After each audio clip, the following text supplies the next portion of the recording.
ಜೀನಾಗೆ ಸಂಪಾದಕತ್ವದಲ್ಲಿ GMS news ಸಾಗರ ಸುತ್ತದ ಆಚೆ ಈಚೆ ಶುಕ್ರವಾರದ ನ್ಯೂಸ್ ಅಪ್ಡೇಟ್ಗೆ ತಮಗೆ ಸ್ವಾಗತ. ಮುಖ್ಯಾಂಶಗಳು: ಸಾಗರ ಹಾನಂಬಿ ಹಳ್ಳಕ್ಕೆ ಅಡ್ಡಲಾಗಿ ಸೇತುವೆ ಸೇರಿ ವಿವಿಧ ಕಾಮಗಾರಿಗೆ 75 ಕೋಟಿ ರೂಪಾಯಿ, ಮೊದಲ ಹಂತದಲ್ಲಿ 10 ಕೋಟಿ ರೂಪಾಯಿ ಬಿಡುಗಡೆ. ಮಾವಿನಹೊಳೆ ದಂಡನೆಯನ್ನು ಶೀಘ್ರ ಅಭಿವೃದ್ಧಿಪಡಿಸಲಾಗುತ್ತದೆ ಎಂದ ಬೇಳೂರು. ರಾಜ್ಯ ಮಟ್ಟದ ಯುವ ಸಂಸತ್ಗೆ ಆಯ್ಕೆಯಾದ ಬಿಂದುಶ್ರೀಗೆ ಶಾಸಕರಿಂದ ಸನ್ಮಾನ. ಕ್ಷೇತ್ರ ವ್ಯಾಪ್ತಿಯಲ್ಲಿ ಶೈಕ್ಷಣಿಕ ವ್ಯವಸ್ಥೆಗೆ ಬೇಕಾದ ಸೌಲಭ್ಯ ಒದಗಿಸಲಾಗುತ್ತದೆ ಎಂದ ಗೋಪಾಲಕೃಷ್ಣ ಬೇಳೂರು. ಅಕ್ಟೋಬರ್ 5ಕ್ಕೆ ವಿಶ್ವ ಹಿರಿಯ ನಾಗರಿಕರ ದಿನಾಚರಣೆ. ನಿವೃತ್ತ ನೌಕರರ ಸಂಘದಿಂದ ಕ್ರೀಡಾ ಸಾಂಸ್ಕೃತಿಕ ಸ್ಪರ್ಧೆ. ಕ್ರೀಡಾಕೂಟ ಕುರಿತು ಉಮೇಶ್ ಬಸವರಾಜ್ ದಮಯಂತಿ ಮಾತು.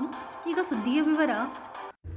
ಸುಮಾರು 75 ಕೋಟಿ ರೂಪಾಯಿ ವೆಚ್ಚದಲ್ಲಿ ಹಾನಂಬಿ ಹಳ್ಳಕ್ಕೆ ಸೇತುವೆ ನಿರ್ಮಿಸಲಾಗುತ್ತಿದ್ದು, ಈ ಭಾಗದ ನಾಗರಿಕರಲ್ಲಿ ಬಹುಕಾಲದ ಮುಳುಗಡೆ ಆತಂಕ ದೂರ ಮಾಡಲಾಗುತ್ತದೆ ಎಂದು ಶಾಸಕ ಹಾಗೂ ಅರಣ್ಯ ಕೈಗಾರಿಕಾ ಅಭಿವೃದ್ಧಿ ನಿಗಮದ ಅಧ್ಯಕ್ಷ ಗೋಪಾಲಕೃಷ್ಣ ಬೇಳೂರು ತಿಳಿಸಿದರು.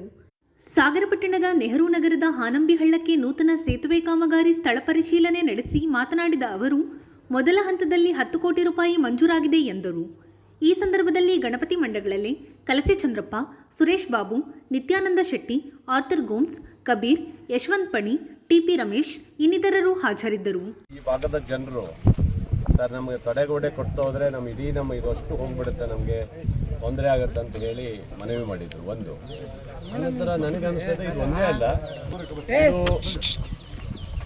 ಜಾಸ್ತಿ ಕುಸ್ತೋಗಿ ಮತ್ತು ಇಲ್ಲೆಲ್ಲ ಮಟ್ಟಿ ಎಲ್ಲ ಬೆಳೆದು ಹೋಗ್ಬಿಟ್ಟು ಇದು ವಿಡ್ತ್ ಕಮ್ಮಿ ಆಗಿದೆ. ಹಾಗಾಗಿ ಏನಾಗಿದೆ, ಇದು ಉಕ್ಕಿ ಗದ್ದೆಗಳ ಮೇಲೆ ಮತ್ತು ಆ ಲೇಔಟ್ ಎಲ್ಲ ಮುಚ್ಚಿ ಹೋಗ್ತಾ ಇದೆ.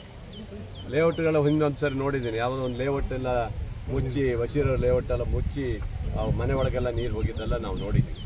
ಅದಕ್ಕೋಸ್ಕರ ಒಂದು ಪ್ಲ್ಯಾನ್ ಮಾಡಿ ಸಾರ್ವಜನಿಕರಿಗೆ ಯಾರಿಗೂ ತೊಂದರೆ ಆಗಬಾರ್ದು ಅನ್ನೋ ರೀತಿಯಲ್ಲಿ ಈಗ ಇದನ್ನು ಸಂಪೂರ್ಣವಾಗಿ ಹೊಳೆವರೆಗೆ ನಮ್ಮ ಇದು ಸೇತುವೆ ಸನ್ಮಾನ್ಯ ಸೇತುವೆವರೆಗೂ ಸಹ ರಿವಿಟ್ಮೆಂಟ್ ಮಾಡಿ ಇದೆಲ್ಲ ಸ್ವಚ್ಛಗೊಳಿಸಿ ಅಗಲೀಕರಣ ಮಾಡಬೇಕು ಅನ್ನೋದು ಒಂದು ಹೊಸ ಯೋಜನೆ ಈಗ ಶುರು ಮಾಡಿದ್ದೀವಿ.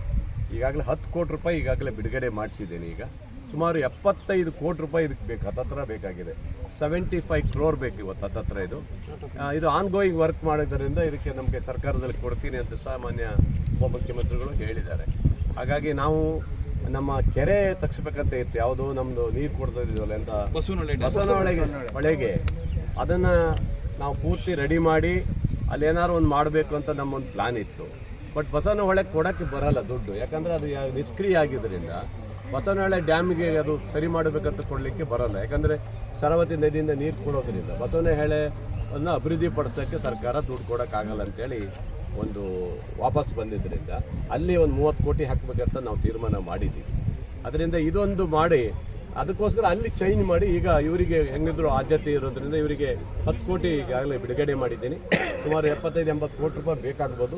ಸರ್ಕಾರದಲ್ಲಿ ಆನ್ಲೈನ್ ವರ್ಕ್ ಇರೋದ್ರಿಂದ ಕೊಡಿಸ್ಲಿಕ್ಕೆ ಅವಕಾಶ ಇದೆ. ಈಗಾಗಲೇ ನಮ್ಮ ಕನ್ಸಲ್ಟೆಂಟ್ಸ್ ಬೆಂಗಳೂರಿಂದಲೂ ಬಂದಿದ್ದಾರೆ. ಅವರೆಲ್ಲರೂ ಬಂದು ಸರ್ವೆ ಮಾಡಿ ಸುಮಾರು 75 ಕೋಟಿ ರೂಪಾಯಿ ಬೇಕು ಅಂತ ಹೇಳಿ ಒಂದು ಅಂದಾಜು ಪಟ್ಟಿಯನ್ನು ತಯಾರು ಮಾಡಿದ್ದಾರೆ.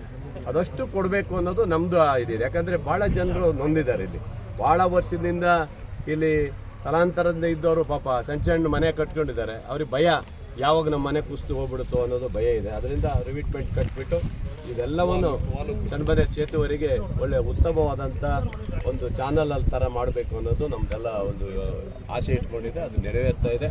ಈ ಭಾಗದ ಜನರಿಗೆ ಅನುಕೂಲ ಮಾಡ್ಕೊಳ್ಳೋ ಕೆಲಸ ನಾವು ಮಾಡ್ತಾಯಿದ್ದೀವಿ. ಭಾಳ ಪ್ರಮುಖದ್ದು ಇದು. ಆನಂತರ ನಮ್ಮ ಸಾಗರದ ಮಾವಿನಹೊಳೆ ಕೆಲವು ಆಯ್ದ ಭಾಗದಲ್ಲಿ ತುಂಬ ನೀರು ಕಟ್ಕೊಳ್ಳೋದು ಮತ್ತು ಕೆಲವರಿಗೆ ಅಲ್ಲೂ ಸಹ ಕುಸಿದು ಹೋಗೋದಿದೆ. ಈಗ ನೆಕ್ಸ್ಟ್ ಅದಕ್ಕೂ ಕೈ ಹಾಕ್ಬೇಕಂಥದ್ದು ಒಂದು ಯೋಚನೆಯನ್ನು ಮಾಡ್ತಾ ಇದ್ದೀವಿ. ಈಗ ಅದನ್ನು ಈಗ ಇವರಿಗೆಲ್ಲರಿಗೂ ಹೇಳಿ ಒಂದು ಸರ್ವೆ ಮಾಡೋಕ್ಕೆ ಈಗಾಗಲೇ ಇವ್ರಿಗೆ ಕೊಟ್ಟಿದ್ದೇನೆ. ರಮೇಶ್ ಅವ್ರ ನೇತೃತ್ವದಲ್ಲಿ ಮಾವಿನಹೊಳೆಯನ್ನು ಸರ್ವೆ ಮಾಡ್ತಾರೆ. ಅಂದರೆ ನಮ್ಮ ರೈಲ್ವೆ ಇದರಿಂದ ಸ್ಟಾರ್ಟ್ ಆದರೆ ಎಲ್ಲಿ ಇದಾಗಿದೆ ಸಾಗರದಿಂದ ನಮ್ಮ ಕೊಂಕಣಿ ಬೇಣ ಸೇತುವೆವರೆಗೆ, ಅಲ್ಲಿಂದ ಮುಂದಕ್ಕೆ ಒಂದಿಷ್ಟು ಅಗಲೀಕರಣ ಮಾಡಿ ನೀರು ಸರಾಗ ಹೋಗೋಕ್ಕೆ ಮಾಡಬೇಕು ಅನ್ನೋದು ಒಂದು ಯೋಚನೆಯಲ್ಲಿ ಅದನ್ನು ಇಟ್ಕೊಂಡಿದ್ವಿ. ಅದು ಮುಂದಿನ ಪ್ಲ್ಯಾನಲ್ಲಿ ಹಾಕ್ಕೊಂಡಿದ್ದೀವಿ. ಅದನ್ನು ಸಹ ಈಗಾಗಲೇ ಮಾನ್ಯ ಉಪಮುಖ್ಯಮಂತ್ರಿಗಳ ಹತ್ರ ನಾವು ಮಾತಾಡಿದ್ದೀವಿ. ಸರ್ಕಾರದಲ್ಲಿ ಅದು ಪ್ರಸ್ತಾವನೆ ಆಗಿದೆ ಈಗಾಗಲೇ. ಇದಾದ ತಕ್ಷಣ ಅದನ್ನು ಶುರು ಮಾಡಬೇಕಂತ ತೀರ್ಮಾನ ಮಾಡಿದ್ವಿ. ನೆಕ್ಸ್ಟು ಸ್ಟೆಪ್ ಅದು ತಗೊಳ್ತೀವಿ. ಸ್ಟೇಜ್ 2 ಅಲ್ಲಿ ಅದನ್ನು ತೆಗೆದುಕೊಳ್ತೀವಿ. ಒಟ್ಟಿನಲ್ಲಿ ನಗರದ ಭಾಗದಲ್ಲಿ ಅಭಿವೃದ್ಧಿ ಮತ್ತು ರಸ್ತೆಗಳ ಅಭಿವೃದ್ಧಿ ಜೊತೆಗೆ ಸಾಗರ ಸಿಟಿ ನಿಮಗೆ ಗೊತ್ತಿದೆ, ಸಾಗರ ಸಿಟಿಗೆ 24 ಗಂಟೆ ಕುಡಿಯೋ ನೀರು ಯೋಜನೆಗೆ 210 ಕೋಟಿ ರೂಪಾಯಿ ಈಗಾಗಲೇ ರಿಲೀಸ್ ಆಗ್ತಾ ಇದೆ. ಅದು ಭಾಳ ಪ್ರಮುಖವಾಗಿದೆ. UGDಗೂ ಸಹ ಈಗಾಗಲೇ 20 ಕೋಟಿ ಬಂದಿದೆ. ಹಾಗೆ ಎಲ್ಲ ಯಾವುದೇ ಕೊರತೆ ಇಲ್ಲ. ಸಾಗರ ಸಿಟಿಗೆ ಮೂಲ ಸೌಲಭ್ಯ ಕೊಡ್ಲಿಕ್ಕೆ ಆಗಿದೆ. ಮತ್ತೊಂದಿಷ್ಟು ರಸ್ತೆಗಳು ಮಳೆಯಿಂದ ಸ್ವಲ್ಪ ಹಾಳಾಗಿ ಹೋಗಿದೆ. ಅದನ್ನು ಈಗ ನಾವು ನೆಕ್ಸ್ಟ್ ಸ್ಟೆಪ್ಪಲ್ಲಿ ತೊಗೊಳ್ತೀವಿ. ಇನ್ನೊಂದು 15-20 ದಿವಸ ಹೋಗಬೇಕು. ಹೋದ್ಮೇಲೆ ರಸ್ತೆ ಗುಂಡಿ ಬಿದ್ದಂಥದ್ದು ಅಥವಾ ರಸ್ತೆ ಹೊಸ ಆಗಬೇಕಾಗಿದ್ದು ಎಲ್ಲವನ್ನೂ ಸಾಗರ ಸಿಟಿಯ ನಾನೇ ರೌಂಡ್ ಹೊಡಿತೇನೆ. ನಾನೇ ಎಲ್ಲ ವಾರ್ಡ್ಗಳು ಓಡಾಡಿ ಎಲ್ಲೆಲ್ಲಿ ಹಾಳಾಗಿದೆ ಅಲ್ಲಿಗೆ ಇದು ಮಾಡಲಿಕ್ಕೆ ರೀಟಾರ್ ಮಾಡಲಿಕ್ಕೂ ಸಹ ನಾನು ವ್ಯವಸ್ಥೆ ಮಾಡಿದ್ದೇನೆ. ಸರಿ. ಮತ್ತು ಹಳ್ಳಿ ಭಾಗದಲ್ಲಿ ನಿಮ್ಗೆ ಗೊತ್ತಲ್ಲ, ಹಳ್ಳಿಯ ಭಾಗದಲ್ಲಿ ಈಗಾಗಲೇ ಏನು PW ರಸ್ತೆ ಮತ್ತು ZP ರಸ್ತೆ ಏನು ಹಾಳಾಗಿದೆ. ಮೊನ್ನೆ ನಿಮಗೆ ಇದು ಮೀಟಿಂಗ್ ಮಾಡಿದ್ದೀರಿ, ನೀವೆಲ್ಲ ಗೊತ್ತಲ್ಲ. ಇದು ರಿವ್ಯೂ ಮಾಡಿದಾಗ ನಿಮ್ಗೆ ಗೊತ್ತಿದೆ 50 ಕೋಟಿ ರೂಪಾಯಿ ಎಕ್ಸ್ಟ್ರಾ ಬಂದಿದೆ. ಅದ್ರ ಜೊತೆಗೆ PWದು ಸಹ ಬಂದಿದೆ. ನಮಗೆ PW ರಸ್ತೆ ಎಲ್ಲ ರಸ್ತೆಗಳಿಗೂ ಸಹ ಎಲ್ಲೆಲ್ಲಿ ಹೋಗಿದೆ ಕೊಡಬೇಕನ್ನೋದು ಈಗ ಆಗಿದೆ. ರಮೇಶ್ ಅವರು ನಾವೆಲ್ಲ ಕೂತ್ಕೊಂಡು ಚರ್ಚೆ ಮಾಡಿದ್ವಿ. ಹೊಸನಗರ ಸಾಗರದ ಎಲ್ಲ PW ರಸ್ತೆಗೂ ಸಹ ಟಾರ್ ಹಾಕಲಿಕ್ಕೆ ದುಡ್ಡು ವ್ಯವಸ್ಥೆ. ಕ್ಷೇತ್ರ ವ್ಯಾಪ್ತಿಯಲ್ಲಿ ಶಾಲಾ ಕಾಲೇಜಿಗೆ ಯಾವುದೇ ಕೊರತೆ ಉಂಟಾಗದಂತೆ ಅಗತ್ಯ ಸೌಲಭ್ಯ ಒದಗಿಸಲಾಗಿದೆ ಎಂದು ಶಾಸಕ ಹಾಗೂ ಅರಣ್ಯ ಕೈಗಾರಿಕಾ ಅಭಿವೃದ್ಧಿ ನಿಗಮದ ಅಧ್ಯಕ್ಷ ಗೋಪಾಲಕೃಷ್ಣ ಬೇಳೂರು ತಿಳಿಸಿದರು. ಸಾಗರದ ಸ್ವತಂತ್ರ ಬಾಲಕಿಯರ ಪದವಿ ಪೂರ್ವ ಕಾಲೇಜಿನಲ್ಲಿ ಶುಕ್ರವಾರ ಯುವ ಸಂಸತ್ ರಾಜ್ಯ ಮಟ್ಟಕ್ಕೆ ಆಯ್ಕೆಯಾದ ವಿದ್ಯಾರ್ಥಿನಿ KR ಬಿಂದುಶ್ರೀ ಅವರನ್ನು ಅಭಿನಂದಿಸಿ ಅವರು ಮಾತನಾಡುತ್ತಿದ್ದರು. ಪ್ರಾಚಾರ್ಯ ಅರುಣ್ ಕುಮಾರ್, ಕಾಲೇಜು ಅಭಿವೃದ್ಧಿ ಸಮಿತಿ ಉಪಾಧ್ಯಕ್ಷ ಸುಮಂಗಲ, ಪ್ರಮುಖರಾದ ಗಣಪತಿ ಮಂಡಗಳಲ್ಲಿ ತ್ಯಾಗಮೂರ್ತಿ, ವೀಣಾ ನಾಯ್ಡು, ಇಂದುಮತಿ, ಅಬ್ದುಲ್ ರಹಮಾನ್, ರೇಣುಕಪ್ಪ, ಪ್ರಶಾಂತ್ ಇನ್ನಿತರರು ಹಾಜರಿದ್ದರು. ಕಾಲೇಜಿನ ಸುಣ್ಣ ಹಾಗೂ ಬಣ್ಣ ಅಂದರೆ ಬಣ್ಣ ಮಾಡಬೇಕು ಅಂತ ಕೇಳಿದ್ರೆ ಪೇಂಟಿಂಗ್ ಆಗಬೇಕು ಅಂತ ಕೇಳ್ತಾ ಇದ್ದಾರೆ. ಅದ್ರ ಜೊತೆಗೆ ಇಂಟರ್ಲಾಕ್ ಬೇಕು ಇಲ್ಲೊಂದಿಷ್ಟು ಅಂತ ಕೇಳ್ತಾ ಇದ್ದಾರೆ. ಈ 3 ಆದ್ಯತೆಯನ್ನು ಕೊಟ್ಟಿದ್ದಾರೆ. ವಿದ್ಯಾರ್ಥಿಗಳು 613 ವಿದ್ಯಾರ್ಥಿಗಳಿದ್ದಾರೆ ಮತ್ತು ಉತ್ತಮವಾದಂಥ ಪಾಠ ನಡೀತಿದೆ, ಏನು ತೊಂದರೆ ಇಲ್ಲ. ಹಾಗಾಗಿ ನನ್ನ ಉದ್ದೇಶ, ನಾನು ಇಡೀ ತಾಲೂಕಿನಲ್ಲಿ ಏನಂದರೆ ಶಿಕ್ಷಣಕ್ಕೆ ನಮ್ಮದು ಆದ್ಯತೆ. ಯಾವ ಶಿಕ್ಷಣಕ್ಕಾಗಿ ಎಲ್ಲೆಲ್ಲಿ ಕೊರತೆ ಇತ್ತು ಎಲ್ಲ ಕಾಲೇಜಿನಲ್ಲಿ ಯಾವುದೇ ಕೊರತೆ ಇರೋ ರೀತಿಯಲ್ಲಿ ಈ ತಾಲೂಕಿನಲ್ಲಿ ಮಾಡಿಕೊಟ್ಟಿದ್ದೆ. ಹಾಸ್ಟೆಲ್ ಇರ್ಬೋದು, ಇಲ್ಲಿ ಇರ್ಬೋದು. ಮತ್ತು ಸುಣ್ಣ ಬಣ್ಣ ಯಾವತ್ತೂ ಆಗಿಲ್ಲ.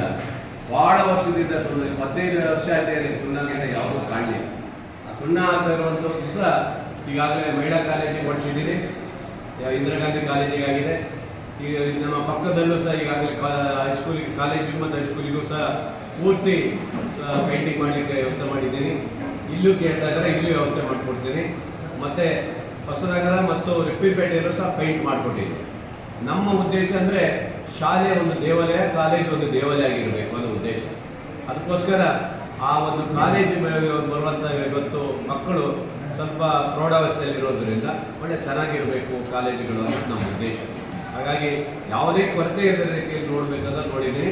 ಇಲ್ಲಿ ಬಂದಾಗ ನಮ್ಮ ಉಪಾಧ್ಯಕ್ಷರಾದಂಥ ನಮ್ಮ ಸುಮಂಗಲ ಅವರು ZPಯ ಸದಸ್ಯರಾದಂಥ ರಿಟರ್ನ್ ಆಗಿದ್ರು. ಅವರು ಅನಂತರ ಅವರಿಗೆ ಅನುಭವ ಇದೆ ಮತ್ತು ಒಳ್ಳೆಯ ಇವರು ಇದ್ದಾರೆ. ಅವ್ರನ್ನ ಉಪಾಧ್ಯಕ್ಷರು ಮಾಡಿದ್ವಿ. ನಮ್ಮ ತ್ಯಾಗಮೂರ್ತಿ ಲಾಯರ್ ಇದ್ದಾರೆ. ಎಲ್ಲ ನಮ್ಮ ಸದಸ್ಯರು ತುಂಬ ಆ್ಯಕ್ಟಿವ್ ಆಗಿದ್ದಾರೆ. ಹಾಗಾಗಿ ಒಳ್ಳೆಯ ರೀತಿಯಲ್ಲಿ ಕಾಲೇಜನ್ನು ನಡೆಸ್ಕೊಂಡು ಹೋಗ್ತಾ ಇದ್ದಾರೆ. ಅಷ್ಟೇ, ನಾವು ಏನು ಕೊರತೆ ಇಲ್ಲ ಕೊಡುವಂಥ ಕೆಲಸ. ಸಾಗರದ ನಿವೃತ್ತ ನೌಕರರ ಸಂಘದ ವತಿಯಿಂದ ಶುಕ್ರವಾರ ವಿಶ್ವ ಹಿರಿಯ ನಾಗರಿಕರ ದಿನಾಚರಣೆ ಅಂಗವಾಗಿ ವಿನೋಬಾ ನಗರದ ಅಂಬೇಡ್ಕರ್ ಭವನ ಎದುರು ಹಿರಿಯ ನಾಗರಿಕರಿಗೆ ಕ್ರೀಡಾಕೂಟ ಮತ್ತು ಸಾಂಸ್ಕೃತಿಕ ಸ್ಪರ್ಧೆಗಳನ್ನು ನಡೆಸಲಾಯಿತು.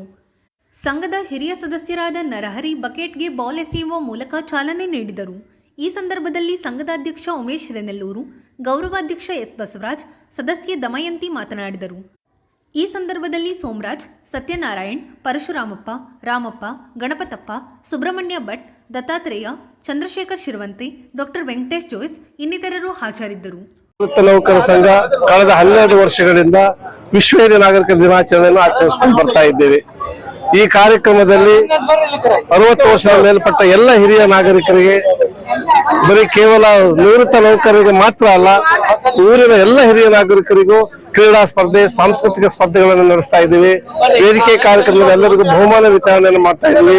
ಇದು ವಿಶ್ವ ಹಿರಿಯರನ್ನ ನೆನೆಸ್ಕೊಳ್ತಕ್ಕಂಥ ಮಹಾದಿನ ಆಗಿದ್ದರಿಂದ ನಾವು 12 ವರ್ಷಗಳ ಕಾಲ ನಿರಂತರವಾಗಿ ಈ ಕಾರ್ಯಕ್ರಮ ನಡೆಸ್ಕೊಂಡು ಬರ್ತಾ ಇದ್ದೇವೆ. ಸಾಕಷ್ಟು ಜನ ಈ ಕಾರ್ಯಕ್ರಮದಲ್ಲಿ ಭಾಗಿಗಳಾಗ್ತಾ ಇದ್ದಾರೆ ಸಾರ್ವಜನಿಕವಾಗಿ. ಇದೊಂದು ದಾಖಲೆ. ಎಲ್ಲರಿಗೂ ನಮಸ್ಕಾರ. ಸಾಗರ ತಾಲೂಕು ಶಾಖೆಯ ಕರ್ನಾಟಕ ರಾಜ್ಯ ಸರ್ಕಾರಿ ನಿವೃತ್ತ ನೌಕರರ ಸಂಘದ ವತಿಯಿಂದ ನಮ್ಮ ಅಧ್ಯಕ್ಷರು ಹೇಳಿದಂಗೆ ಕಳೆದ ಸುಮಾರು ವರ್ಷಗಳಿಂದ ಹಿರಿಯ ನಾಗರಿಕರ ಕ್ರೀಡಾಕೂಟವನ್ನ ಸಾರ್ವಜನಿಕವಾಗಿ ಆಚರಿಸಿಕೊಂಡು ಬಂದಿದ್ದೀವಿ. ಈ ವರ್ಷನೂ ಸಹ ನಮ್ಮ ಕ್ರೀಡಾಕೂಟದಲ್ಲಿ ಬಾಸ್ಕೆಟ್ ಬಾಲು ಮತ್ತು ಅದನ್ನ ಬಕೆಟ್ಗೆ ಚೆಂಡು ಹಾಕುವುದು ಮತ್ತು ಗುಂಡು ಎಸೆತ, ಕೇರಮ್ಮು, ಚೆಸ್ಸು ಹಾಗೂ ಆಶುಭಾಷಣ ಸ್ಪರ್ಧೆ, ಭಾವಗೀತೆ ಮತ್ತು ಜಾನಪದ ಗೀತೆಗಳ ಸ್ಪರ್ಧೆಗಳನ್ನ ಏರ್ಪಡಿಸ್ತಾ ಇದ್ದೀವಿ. ಇವತ್ತು ಮತ್ತು ನಾಳೆ ಮಧ್ಯಾಹ್ನ ಸಾಂಸ್ಕೃತಿಕ ಕಾರ್ಯಕ್ರಮಗಳಿದ್ದಾವೆ. ಇವತ್ತು ಕ್ರೀಡಾ ಚಟುವಟಿಕೆಗಳು ಇವತ್ತು ಮುಕ್ತಾಯಗೊಳ್ಳಲಿವೆ. ದಿನ ಹಿರಿಯರ ನಾಗರಿಕರ ಕಾರ್ಯಕ್ರಮವನ್ನು ಪ್ರತಿ ವರ್ಷ ಅಕ್ಟೋಬರ್ 1 ಮಾಡ್ತೀವಿ. 12 ವರ್ಷದಿಂದ ಇದು ಆಚರಣೆಯಲ್ಲಿ ಇದೆ. ಮತ್ತೆ ಆಟೋಟ ಸ್ಪರ್ಧೆ, ಸಾಂಸ್ಕೃತಿಕ ಸ್ಪರ್ಧೆ ಎಲ್ಲ ಮಾಡ್ತೀವಿ, ಪ್ರೈಸಸ್ ಎಲ್ಲ ಕೊಡ್ತೀವಿ. ಆಮೇಲೆ ಸಮಾಜದಲ್ಲಿ ಒಳ್ಳೆ ಕೆಲಸ ಸೇವೆ ಮಾಡಿದವರು 3 ಜನರಿಗೆ ವರ್ಷ ನಾವು ಸನ್ಮಾನ ಮಾಡ್ತೀವಿ. ಇದು ಶುಕ್ರವಾರದ ಸಮಗ್ರ ಸುದ್ದಿ. ನಿರಂತರ ಸುದ್ದಿಗಾಗಿ ನೋಡ್ತಾ ಇರಿ GNS ನ್ಯೂಸ್. ನಮಸ್ಕಾರ.